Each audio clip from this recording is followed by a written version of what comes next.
This is Rick Rule for Rule Investment Media and the Rule Classroom, sponsors of the Rule Natural Resources Investment Symposium, July 7 through 11 in Boca Raton, Florida, or via live stream from the comfort of your own home or office.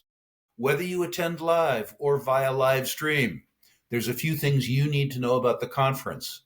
The first is that we're going to present over 50 hours of valuable but detailed programming, more than you can possibly assimilate in the 4 days of the conference.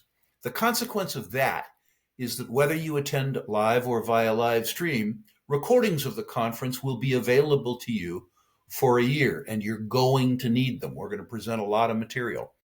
The second thing is that we are going to interview before the conference every exhibitor and every speaker at the conference so that you have the ability to allocate your time and your financial resources more efficiently at the conference.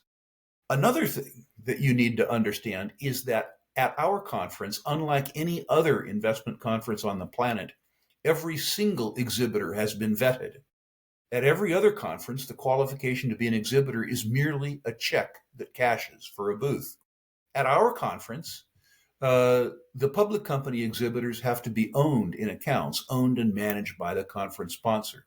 No guarantee that because I own a stock it goes up, but there is a guarantee that unlike any other conference on the planet, every single public company exhibitor has been vetted. That allows me to make attendees a real amazing guarantee. If you attend our conference, either live or via live stream, and you think for any reason that you didn't get your money's worth out of attendance, I will happily refund the money. That's right. Absolute, foolproof, money-back guarantee if for any reason you aren't satisfied. So let's get on with the process.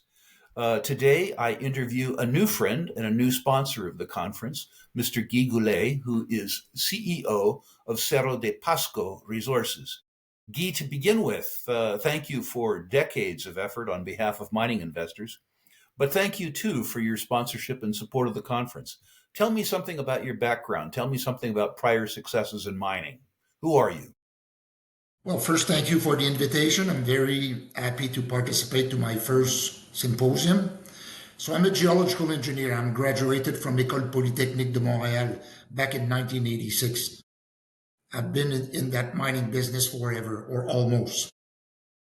I've listed over the years, well, I turned out to be a promoter rapidly. I listed over the years 11 companies, either on the Montreal Exchange at the time, either on the Canadian Stock Exchange, either on the Toronto Stock Exchange, and I even list one on the Alternex in Paris.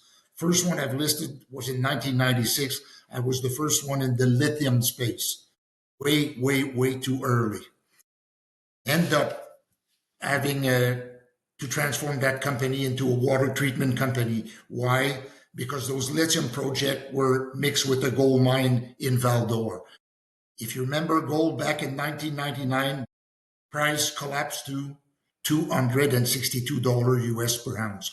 Mining promoter, we had to find some ideas. So I turned the company into H2O Innovation, which was bought lately for $700 million US. I did that, and in 2008, my wife told me that I didn't like what I was doing anymore.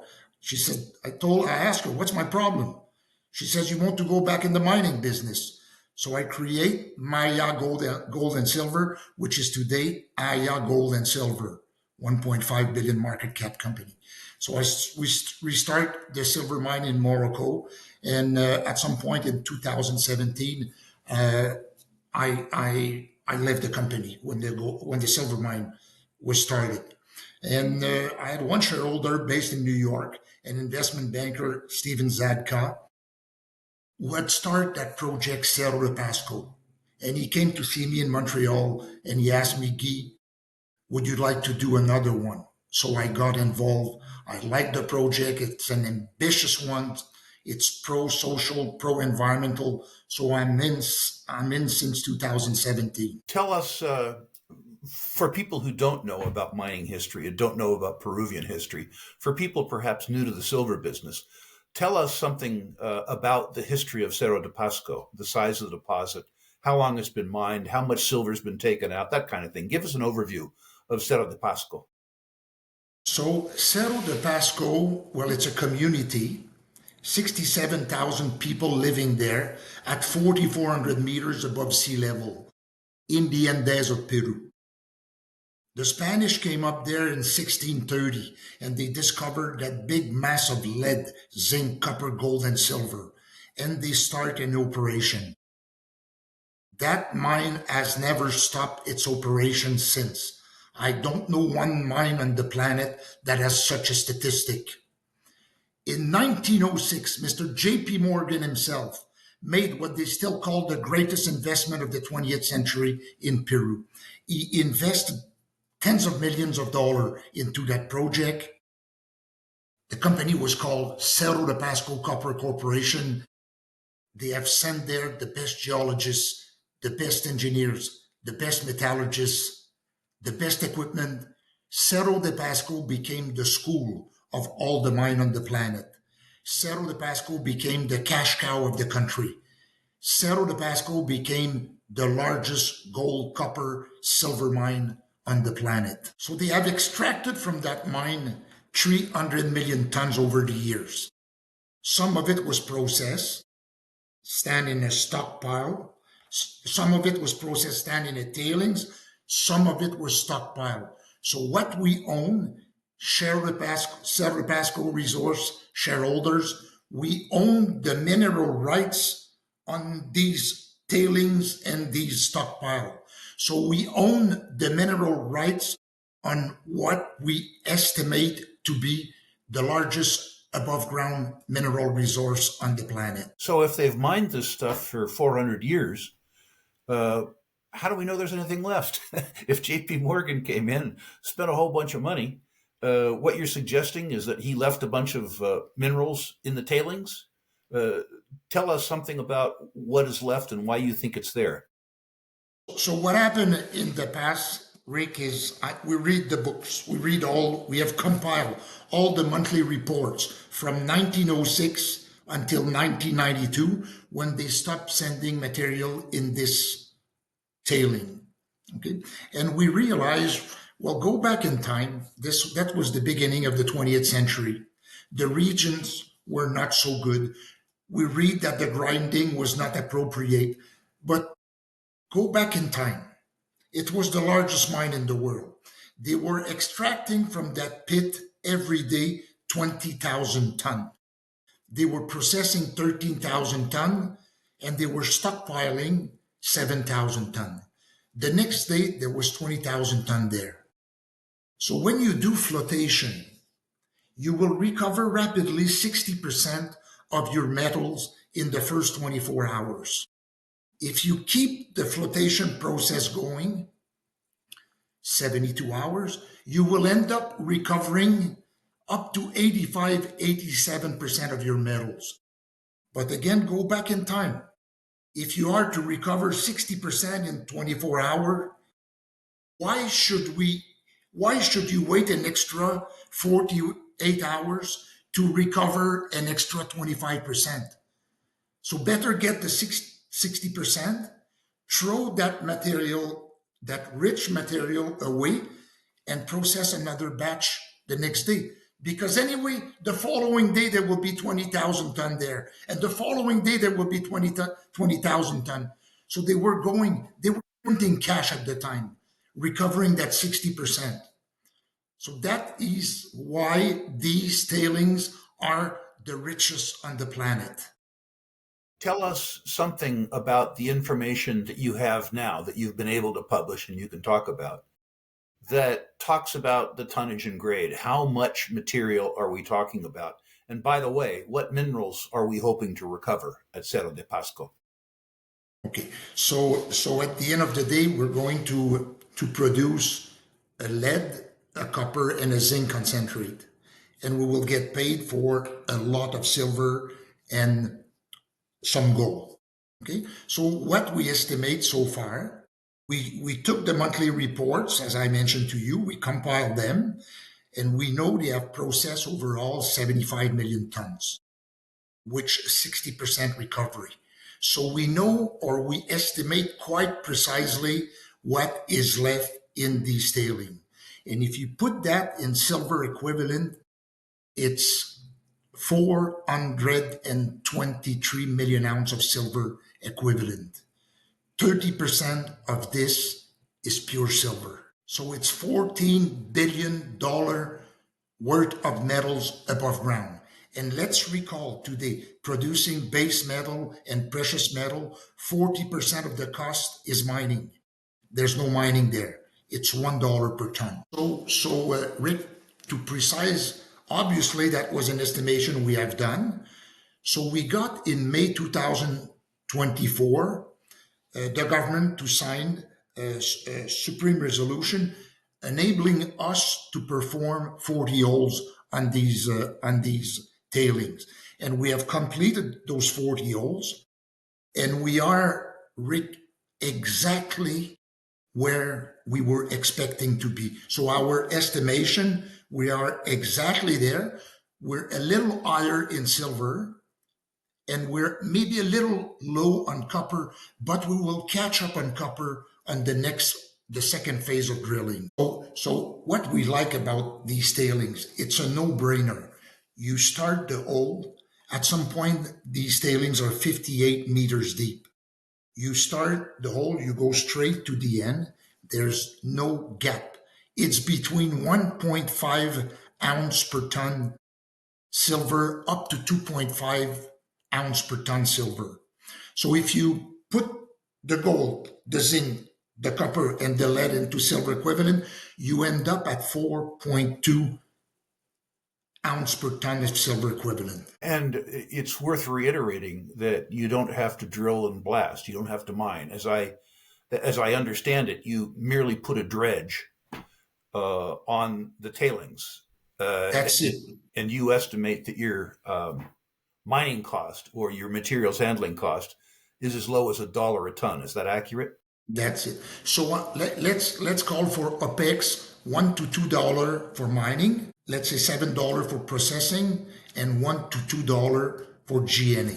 So there are flotation, but the one thing I want to tell you, because you asked me about the content, okay? We were sure about the gold, the silver, the lead, the zinc, and the copper. We were sure about that. But what was our big surprise?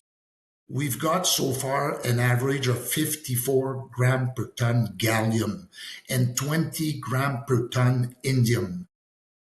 Check the TV right now. United States looking for gallium.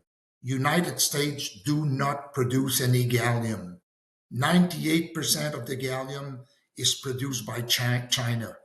And China has banned the exportation of gallium, germanium, and antimony to United States. You imagine in what position we are right now. And how much does gallium sell for, just for point of reference? It's like silver. It's like silver. So we're kind of adding 2 ounces of silver to the 4.2 ounce of silver equivalent we had. So our in situ value moved from $168 US per ton to north of $200 US per ton. So we have 2 options now. Go ahead, Rick, you were going to ask me a question. Go ahead. So we have 2 options here. There's a neighbor facility there. It's their old Jameson cell that belongs to Vulcan. They still can do 10,000 tons per day. So from our model, we process the material just with slurry pump. We pump that to those facilities. We estimate we're going to earn $140 million US per year profit. So now with the gallium and the indium, if we decide we built our own facility, it's going to cost us between $250 and $300 million. We can build flotation facilities at 20,000 tons per day, and expected profit will be $630 million US per ton. I don't know when I was walking the alleys at the PDAC, I don't know one project like that. It's $1 billion Canadian profit. a year for 10 and a half years. And tell us what the current market capitalization of Cerro de Pasco is as a public company. So we are, believe it or not, we're only at 150 million Canadian market cap. So when we finish the feasibility study, we're going to start building our own plan. And from our model, Rick, we're at $630 million profit a year. So this market cap should be adjusted at some point. When might we expect that feasibility study, which would, from a bankable viewpoint, validate all of these assertions? You're talking NPV? Well, let's wait. We're doing so many tests right now. We're doing like every percentage of recovery we're going to gain. It's $10 million profit and life of mine. So we're doing right now the metallurgy. We're having some metallurgical tests done in Sweden. We're having some done in Canada. We're having some done in Peru. So those metallurgical tests will come out during 2025. And then when would you expect either a pre-feasibility study or a pre-feasibility study? In other words, when would you expect third-party verification of your beliefs? 26. Great. It takes time. It takes time. Gallium, it's not a gimme, I'm telling you. Gallium, it's not a gimme. And the 250 million to 300 million, lots of this money will be non-dilutive money. There's a lot of metals. There will be a lot of off-taker lined up when we publish that feasibility study. I understand that if third-party verification arrives, that the $300 million will not be an obstacle. Guy, who specifically should investors be in touch with if they want to learn more about Cerro de Pasco, and how exactly do our attendees reach that person? So you go on our website and you see my email address. I take the time during the weekend, I answer email. So you can contact me, you can see my email address on our website. And what's your web address, sir? ggoulet@pascoresources.com. Great.